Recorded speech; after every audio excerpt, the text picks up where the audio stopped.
Hello and welcome to the Field Focus Podcast. I'm your host, Breckan Harshburger, and today we're going to be talking about all things NFL draft related. We're going to be bringing on two guests to come on and talk about what their team should be doing in the NFL draft and also the overall draft as well. And then after that, I'm going to give my mock draft of the top 10 picks. And then at the very end, we're going to be taking calls from listeners and answering their voicemails. So stay tuned. It's going to be a very interesting podcast.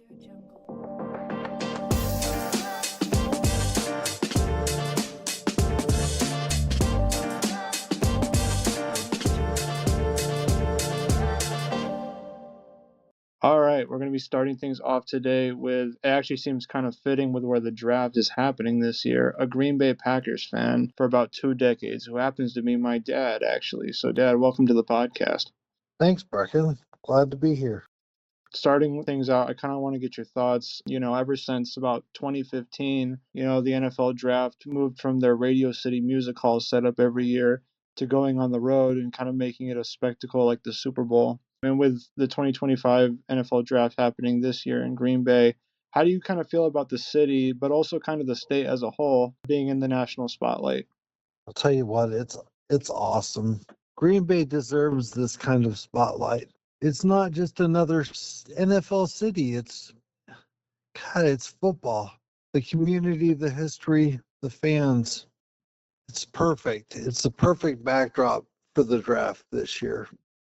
And with that, more than likely the NFL will never hold a Super Bowl there. So it kind of feels like the draft being held there's a consolation thing. Do you feel like, they should do this more often with cities that won't hold a Super Bowl? Yeah, I think so. I think that's important. I think, if you're not going to hold a Super Bowl there, then do something else for the community, like bringing the draft there. I think it's important. All right. Moving on to kind of this year's draft class.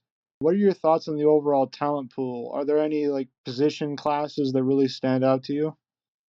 I think the depth in the draft this year is pretty solid, especially on the defensive side of the ball. I would say edge rusher, cornerback, absolutely loaded. There's going to be a lot of day two guys who I think could have gone in the first round in a thinner year.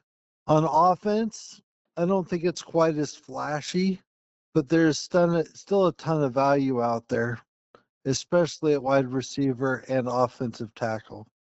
Are there any kind of players that stand out to you specifically or I'm looking at guys like Luther Burden III, Kelvin Bakes Jr. Those are definitely what I would consider legit top 10 talents this year. And so this year, people have been saying that this year's quarterback class is kind of weak and that there's only a couple guys worthy of going in the first round, like Cam Ward and Shador Sanders. But recently, there's actually been some buzz around guys like Jackson Dart and even Jalen Milroe after his pro day. How do you see the quarterback selections going in the first round? I think it's going to be rather fascinating, actually. I think we know teams get antsy when it comes to quarterbacks, and both Dart and Milrow are rising at the right time. Milrow's raw tools are insane. He's got a huge arm. He's pretty dynamic on the move, and Dart has the moxie and leadership that the GMs are looking for. I wouldn't be shocked if either one or both sneak into the back half of the first round. There are a few quarterback needy teams in that 20 to 32 range who might not want to wait until Friday and risk missing out on them. Yeah, and quarterbacks are pretty important, but I feel like some teams last year kind of shot for the moon, and when they really didn't need to pick the quarterback so early, especially with JJ McCarthy. Yeah, that's true. Now, last year, the Raiders went ahead and selected Brock Bowers with their 13th pick, even though they already had a tight end with Michael Mayer that they picked the year before. And fans weren't that happy until Bowers had his all pro season this year as a rookie. How do you feel teams should go about picking a need versus taking the best player available? Well, right now with the draft imminent, I think teams are looking at that balance. You've got your board, and the best front offices know when to trust it and when to be flexible. If you've got a player ranked high and he's falling, take him, regardless of the position.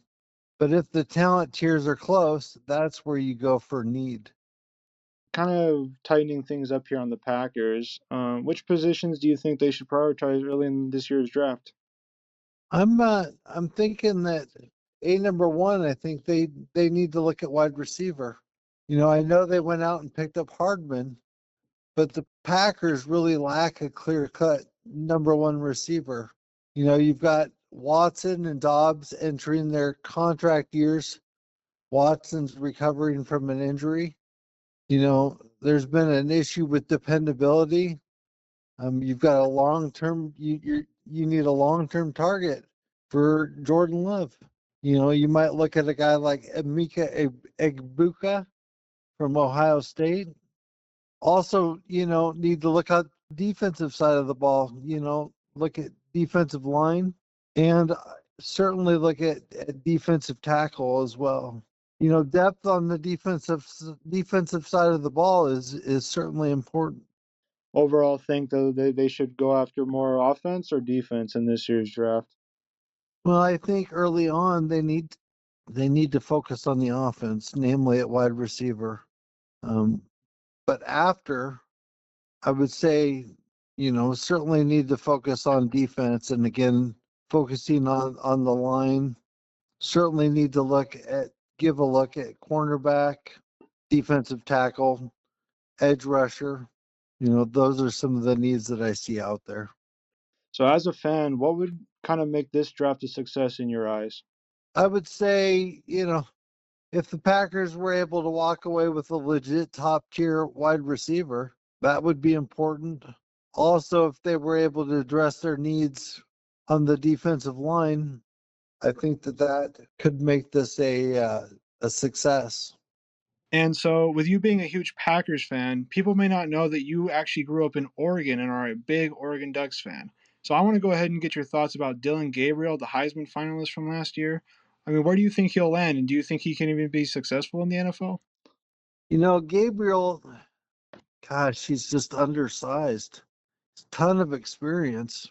He's accurate. He's got one of the quickest releases I've ever seen.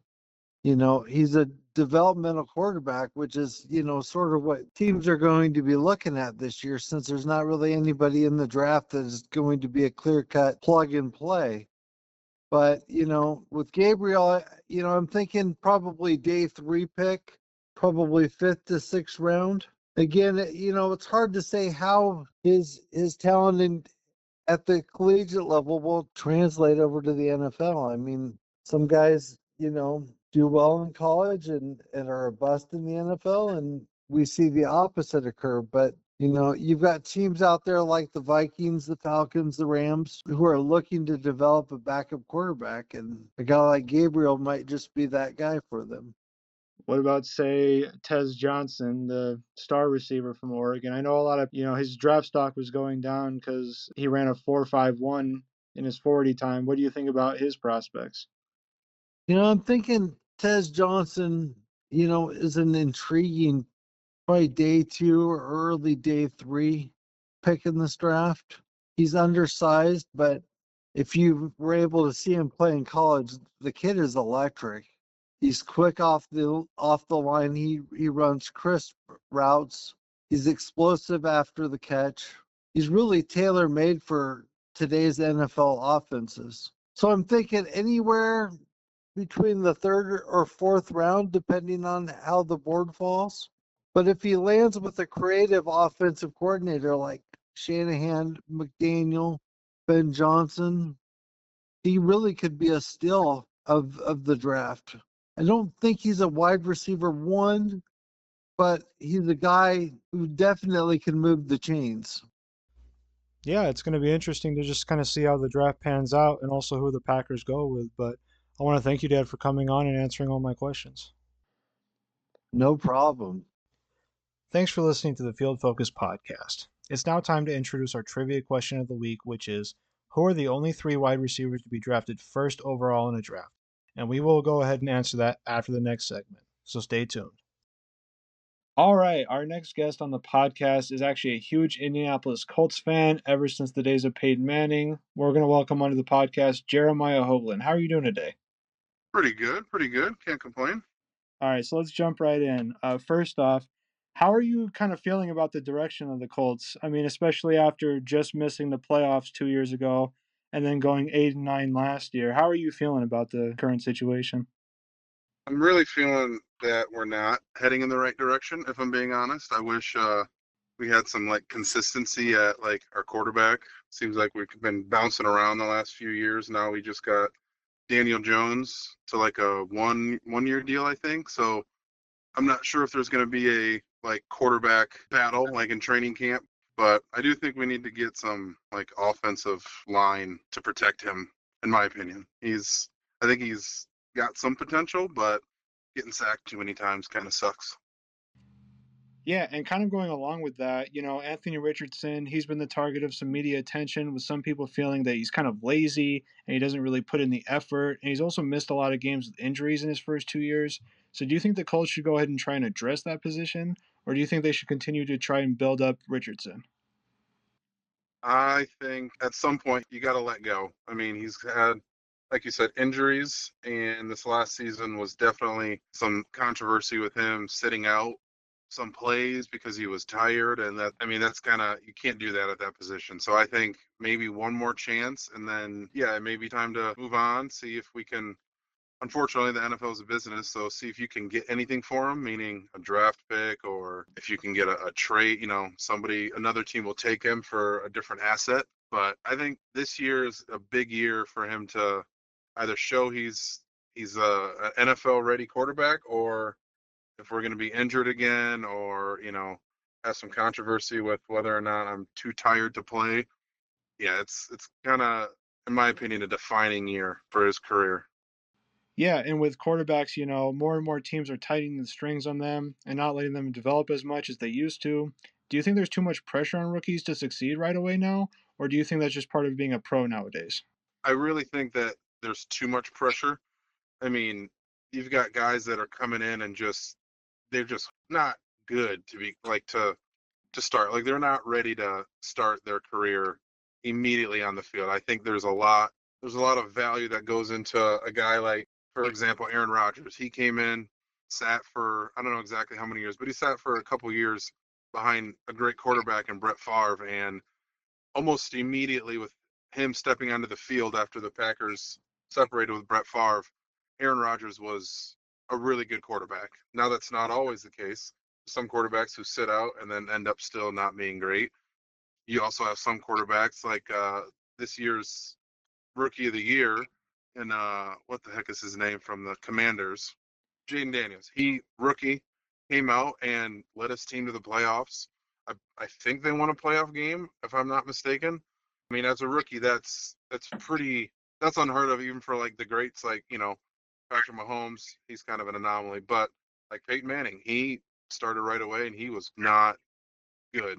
And I can say that being a Colts fan, he was really bad his first few years, and he started immediately, and it took time for him to develop. So there's pros and cons to both, but I definitely think sitting out for at least one season, there's a lot of benefit versus starting immediately. Kind of looking more at specifically the Colts, do you think they should prioritize the offensive side of the ball or the defensive side of the ball? Well, I mean, I've always heard my whole life that defense wins championships, but in these last 5 to 7 years, it feels like the NFL is mostly a offensive driven league. So yes, you need defensive assets on your team, but if we're gonna go with Anthony Richardson, I think he needs some offensive line to protect him, and a pretty good he's got a pretty good like set of legs on him. He can really move around and be kind of very dynamic in that position, kind of like Lamar Jackson or maybe a Patrick Mahomes, a Josh Allen, where you can get outside the pocket, make some big plays on your feet. But it's also good to sit in the pocket and throw it. And if you're going to do that, you need to be protected through your offensive line. You need some good guards, maybe a good tight end to throw to, a good person to dump a pass off to, like you see Mahomes do to Kelsey all the time. But you can't discount the defense by any means. That's obviously a big portion of the game. So, coming out of the draft every year, it kind of seems like experts and fans alike kind of grade each team's draft and how they did. What would kind of make this draft a success in your mind for the Colts? I think going along with what I said earlier, getting someone to protect him. I mean, there's a pretty good tight end. His name's Colston Loveland from Michigan. He's like 6'6", 250 pounds. I don't know. I think that might be he's somewhere where I think we can get him at the 14th pick. I mean, we're not getting anybody like Cam Moore, Travis Hunter, you know, Deion Sanders' kid. We're not getting any of those. You know, we don't have any of those high draft picks, so that's not realistic. I mean, don't get me wrong, I'd love to have some of those guys drop down to pick number 14, but I think a guy like that Cam or Colston Loveland would be good. Would be someone that could develop with Anthony Richardson, and someone he could dump a pass off to if he's getting pressure too much, or hopefully he's a good blocker. I mean, he's 250 pounds. I mean, that's a pretty good guy to put on the line if you need an extra blocker in there. So that would be a success. Also, maybe a few defensive guys, a good linebacker to run the defense and make sure we're doing everything we need to be doing. The Colts don't historically have great defense the last few years. I think we were 24th, which is not good by any means. So one could say we need defensive picks, but I'm more of an offensive guy. I'm not going to lie. And so kind of backing up here on things, if you were a GM for a day, what would your kind of war room be like? Would it be very calm, or would you be very focused, or maybe even aggressive and try and trade up on picks? I think initially I hear that question, I'm like, oh, calm and focus would be like, seems like it would be the way to go. But realistically, I think like a fired up, aggressive draft room, war room, whatever you call it, would be good, because that's kind of how the NFL is. It's not like a calm and quiet league. Like, no, you're hitting people. It's big celebrations. It's a big environment. So like, I want my draft room to be that way. Also, to show whoever we're drafting, like, hey, we're fired up. We're very enthusiastic about drafting you. That's how we're going to attack, each game and each version of the team. And there's all the different things that go into making an NFL team. It's not just the players, but the drafting and the coaching. But I think I'd be aggressive. Try to draft up. The worst thing a team ahead of you is going to say is no. If you say, hey, I'll throw this and this, can we trade picks? The worst thing they say is no, but you never know. You might get a yes. You might get to switch spots with we're 14, so if we can get into that top 5, top 6, you never know who you might be able to get to. So kind of wrap things up here. You've been a football fan for a decent amount of time. You're a little bit older than me. What's one draft moment that you can remember that just kind of surprised you or sticks with you to this day? One draft moment that sticks with me. I mean, I'm a Colts fan, but I'm originally from Wisconsin, so of course, naturally, I've always followed the Packers. So a few years back when the Packers drafted Jordan Love, that was honestly to me very, very, very shocking, especially drafting him in the first round.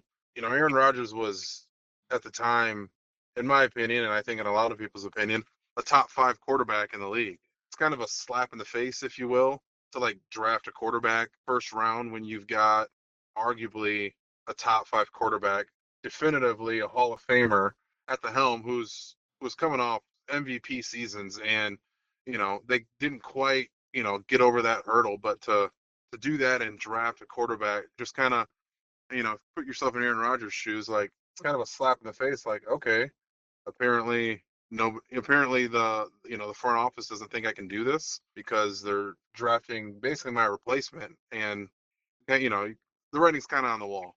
You draft somebody a quarterback in the first round, you kind of know my days here are numbered. So like him being a Packer legend was that was very surprising to me. And with that, thank you for sharing your insights into the Colts and their draft. Absolutely. Thanks for listening to the Field Focus podcast. It's now time to reveal the answer to this week's trivia question of who are the only 3 wide receivers to be drafted first overall in a draft. And those are Dave Parks, Keyshawn Johnson, and Irving Fryer. Welcome back to the Field Focus podcast. We've heard from a few guests so far. We've gone through some trivia, but now it's time to hear my official 2025 mock draft for the top 10 picks. So how about we get right into it? Starting out with Tennessee, they need a quarterback. They've been desperate for one for a few years now, and I don't see why they shouldn't go ahead and take the slam dunk number one pick with Cam Ward. This guy can do it all. He can throw the ball, he's got a great arm, and he can scramble and get out of the pocket. He's basically exactly what the Titans need right now. Heading out to the Rust Belt, the Cleveland Browns will select Travis Hunter, the wide receiver slash cornerback from Colorado. Coming off a Heisman Trophy winning season, he also won the Biletnikoff Award and the Chuck Bednarik Award, which said he was the best receiver and defensive player in all of college football. I don't see why the Browns wouldn't want to take this guy, as he can affect both sides of the ball. I've seen him being compared to Champ Bailey at cornerback and also Justin Jefferson at wide receiver, making him a true Swiss Army knife for the Browns. Now, moving northeast of Cleveland, the New York Giants are going to take Abdul Carter, the defensive end from Penn State. I mean, this guy is the best pass rusher coming out of the draft. I've seen him being compared to Micah Parsons and also historical comparisons to Lawrence Taylor. Coming off a season where he wreaked havoc at Penn State with 12 quarterback sacks, the Giants are going to look for him to bolster their front seven. Staying up north with the fourth pick in the draft, the New England Patriots are going to select Will Campbell, the offensive tackle out of LSU. This guy's just a beast at offensive tackle, and offensive tackle is also a huge need for the Pats, especially going out and bolstering up their defense this season. They are left with needing an offensive tackle, so they're going to pick Will Campbell. Heading down south to the Sunshine State, the Jacksonville Jaguars will take Mason Graham, the defensive tackle out of Michigan, with the 5th overall pick. He's just a solid run stuffer up the middle that dominated at Michigan, and the Jags were one of the worst teams in stopping the run last year, so it makes sense to pick him to fill their void at nose tackle. Traveling out west to Sin City, the Raiders are going to take a gamble with the 6th pick and take Ashton Jeanty, the running back from Boise State. After almost breaking Barry Sanders' college rushing record and the Raiders being one of the worst rush offenses in the league, look for head coach Pete Carroll to try and get his run game going by taking the premier running back coming out of this year's draft class and potentially taking offensive line later in the draft to bolster that line for him. Now, going back out east again, with the 7th pick, the New York Jets are going to take Tyler Warren, the tight end out of Penn State. Having watched the Big Ten Championship this year, this guy is an explosive runner, and he's got hands to be able to catch the ball similar to that of Kelsey. The Jets could go ahead and take him to potentially give a weapon to the next year's quarterback if the Jets go ahead and try and take a quarterback next year. And he's really similar to Brock Bowers, as he was to the Raiders this year, just getting a weapon in place for a future quarterback. With the 8th pick of this year's draft, the Tar Heel State will be welcoming to their Carolina Panthers Teteroa McMillan, the wide receiver out of Arizona. This guy has all the potential in the world to be a physical wide receiver, similar to that of a Julio Jones or even a Mike Evans. And with Bryce Young still developing at quarterback, why not go ahead and give him another weapon at receiver? And then you can go to offensive line next year. Leaving Carolina, though, heading out to the Big Easy, New Orleans, the New Orleans Saints should take Shedeur Sanders with the 9th pick out of Colorado. Even though there's been some controversy with him lately and his father, I think he's still worthy of a top 10 pick. Having insane accuracy and being able to push the ball down the field, the Saints really need a quarterback that can do that.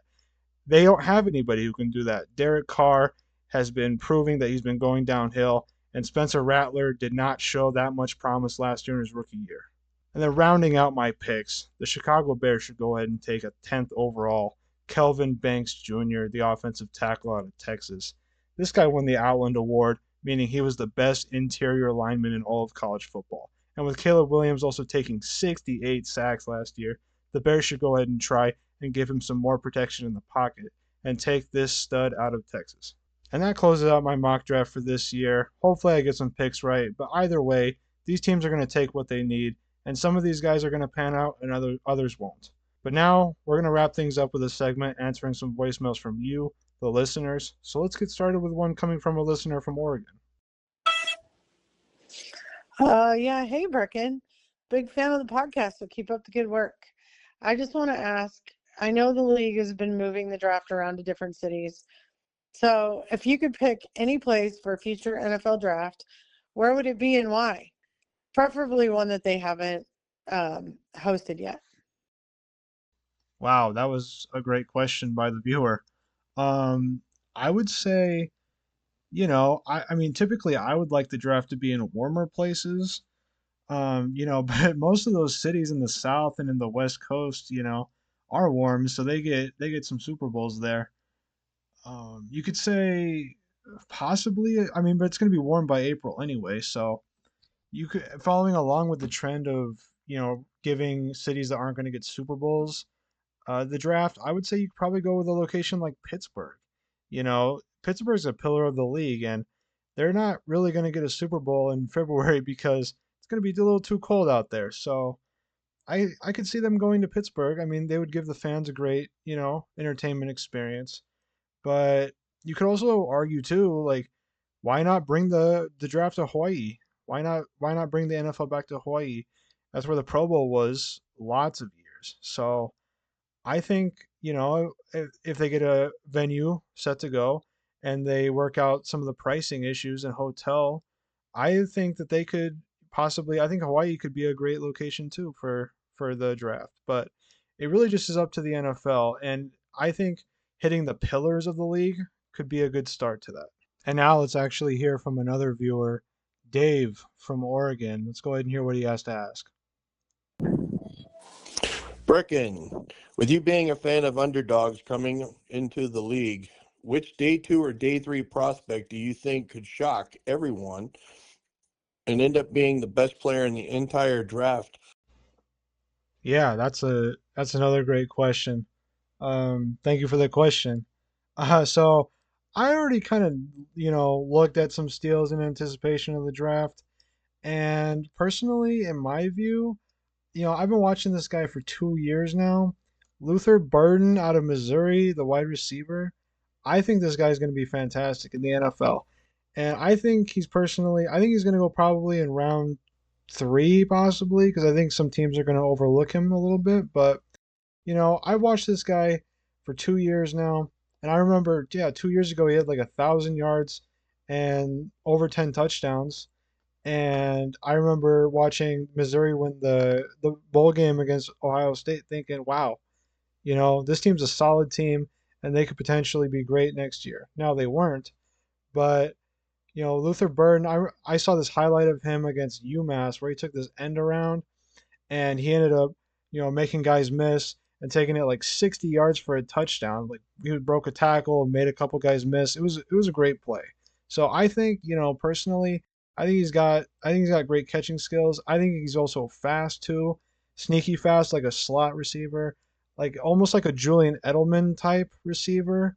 Those slot receivers for the Pats that dominated for years. I think he's going to be that same mold of player, and I think he's going to be great at the NFL level no matter where he goes.